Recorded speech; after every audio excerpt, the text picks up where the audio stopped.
E aí, galera, estamos de volta aqui, mais uma aula de História para fechar essa semana com chave de ouro, História B, a disciplina mais do que superior, a disciplina que nos mostra como chegamos aqui, como a dona Dilma virou nossa presidente, né? A longa história do Brasil.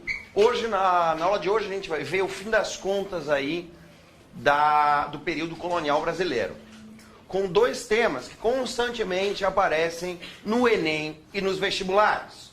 São eles, revoltas do período colonial, a gente vai ver os dois grupos de revoltas, as revoltas nativistas e as revoltas separatistas, e depois veremos a corte portuguesa no Brasil, as transformações que vão ocorrer com a vinda de Dom João VI e com a sua fofucha e peticucha esposa Carlota Joaquina ao Brasil. Todas as transformações que vão ocorrer aqui na nossa colônia, com a corte portuguesa em nosso território.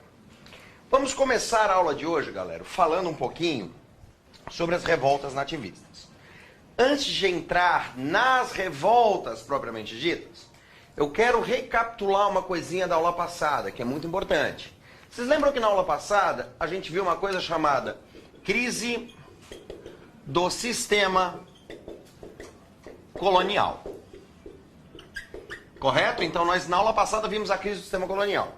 Vocês lembram quais os três tópicos que o tio falou para vocês que geram essa crise? Os três principais tópicos?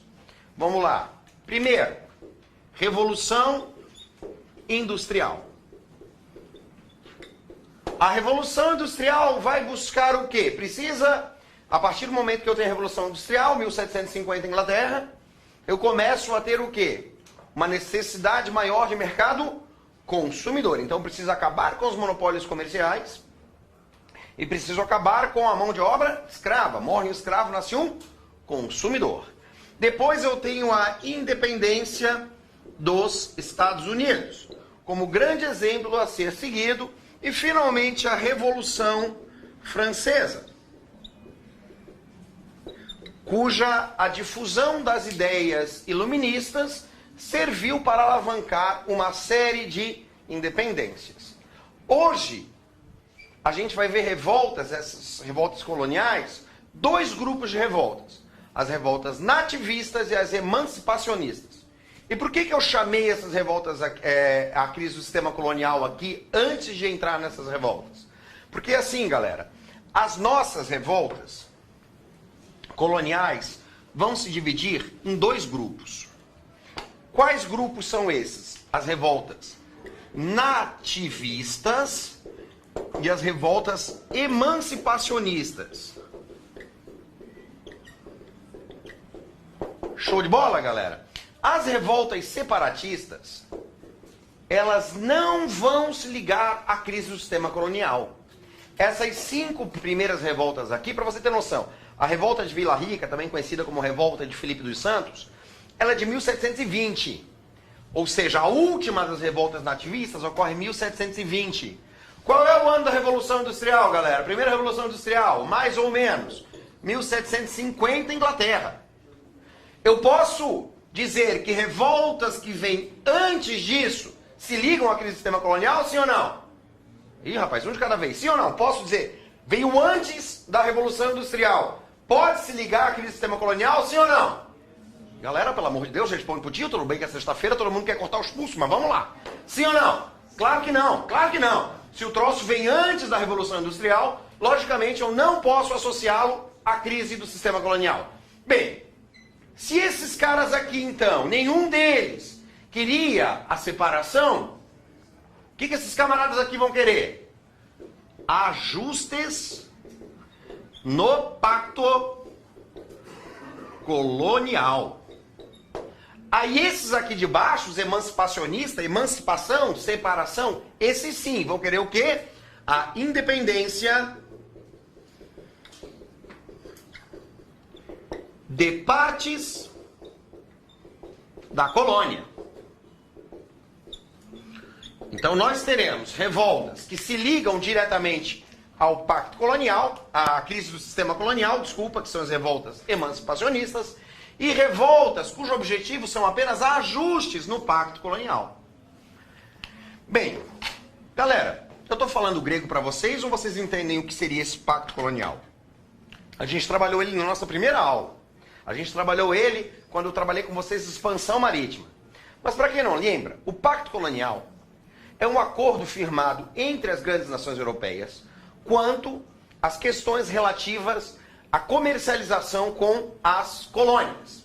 O pacto colonial, ele vai garantir uma coisa que a gente chama de monopólio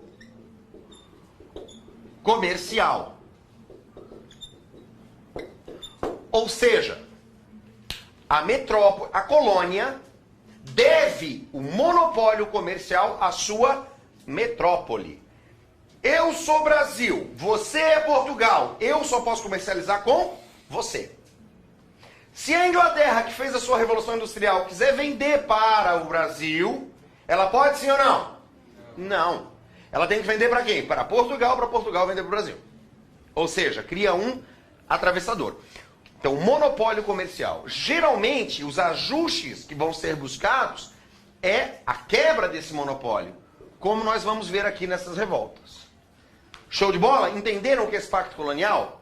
Tudo bem que além da imposição do monopólio comercial da colônia para com sua metrópole, ele também vai firmar a proibição de manufaturas nas colônias, para que esses produtos não concorram com os produtos metropolitanos, e também vai impedir a fixação de imprensas na colônia. Qual é a ideia de não ter imprensa no Brasil? Não ter imprensa numa colônia? As notícias não circulam, povo que não pensa, povo que não reage. A ideia é manter o status quo na relação colonial, ou seja, não deixar com que esses caras façam muitas revoltas. Certo? Então vamos começar aqui a brincar com essas revoltas nativistas. Rapaziada, rapidinho, porque assim, no vestibular ou no Enem, essas revoltas caem especificamente, assim, cada uma delas com os seus pormenores? Geralmente não. Geralmente cai como grande bloco de revoltas nativistas. E aí você tem que saber quais são elas e o que elas buscam. Elas buscam a separação, sim ou não? Não, elas buscam o quê? Ajustes no pacto colonial. Mas como eu não gosto, né, de fazer com que vocês decorem, eu vou mostrar como cada uma dessas revoltas buscou a quebra desse monopólio. Galera, a gente viu na aula de capitanias hereditárias que a primeira capitania hereditária a ser feita no Brasil, em 1530, teve o financiamento da coroa portuguesa. Como se chama essa capitania? Capitania de São Vicente. Então os vicentistas vieram para o Brasil com a incumbência, né? Martim Afonso, Donatário, trouxe, né, seus pares para formar a primeira capitania e já trouxe consigo a primeira muda de cana-de-açúcar, porque a ideia já era implantar o açúcar no Brasil. Porém, nós vimos também na aula passada que o açúcar, galera, São Vicente fica onde? Hoje é São Paulo, correto? O açúcar foi produzido em larga escala aqui ou no Nordeste? No Nordeste. Então São Vicente vai ter altos lucros com esse açúcar, sim ou não? Não. O que vai acontecer? Quando começa efetivamente o ciclo do açúcar, São Vicente é mais ou menos que abandonado pela coroa portuguesa. E busca, então, realizar relações comerciais com outro que não Portugal. Com quem? Com o vice-reino do Prata, uma colônia espanhola que estava aqui do lado. Pode ou não pode fazer isso? Não, né? Se eu tenho monopólio para com Portugal, eu não posso comercializar com o vice-reino do Prata. Principal motivo, então, aqui da aclamação do Amador Bueno. O isolamento de São Paulo e a proibição do comércio que ele estava realizando com o vice-reino do Prata. Revolta dos Beckman. Mesma história. Maranhão. Maranhão produz o quê?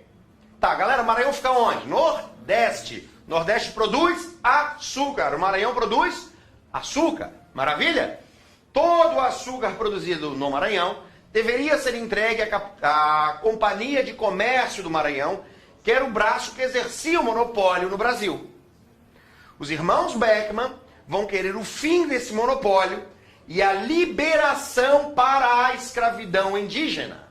Coroa bem aqui, dá um monte de catiripapo nos caras, mata os irmãos Beckman, mantém um monopólio comercial sobre a Companhia de Comércio do Maranhão e libera a escravidão indígena. Quer dizer, quer escravizar índio? Pode escravizar. Guerra dos Mascates. Aqui uma guerra interna de Pernambuco. O que acontece? Olinda, produtor de açúcar. Recife vendia esse açúcar. Os dois vão brigar numa disputa de poder interna da Paraíba, de Pernambuco. Que vai levar a vitória de Recife, que vai se tornar a capital. Guerra dos Emboabas. O que diabo é isso aqui? Quem descobriu as minas, galera? Qual foi a capitania que descobriu as minas? Os vicentistas. Então foram membros oriundos da capitania de São Vicente que acharam essas minas. O que acontece? Quando a intendência das minas começa a distribuir as jazidas, grande parte dessas jazidas vão ficar com portugueses que estavam vindo então de Portugal e não com esses vicentistas. Então os vicentistas vão entrar em guerra contra a coroa, querendo o domínio daquela região.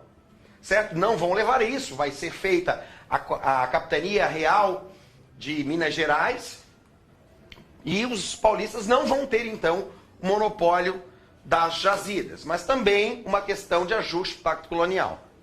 E a última revolta nativista será a revolta de Vila Rica, também conhecida como revolta de Filipe dos Santos. O que aconteceu aqui? A coroa, a gente viu que impôs uma coisa chamada casas de fundição. Qual era a moral das casas de fundição? Transformar ouro em pó, em pepita, em barra.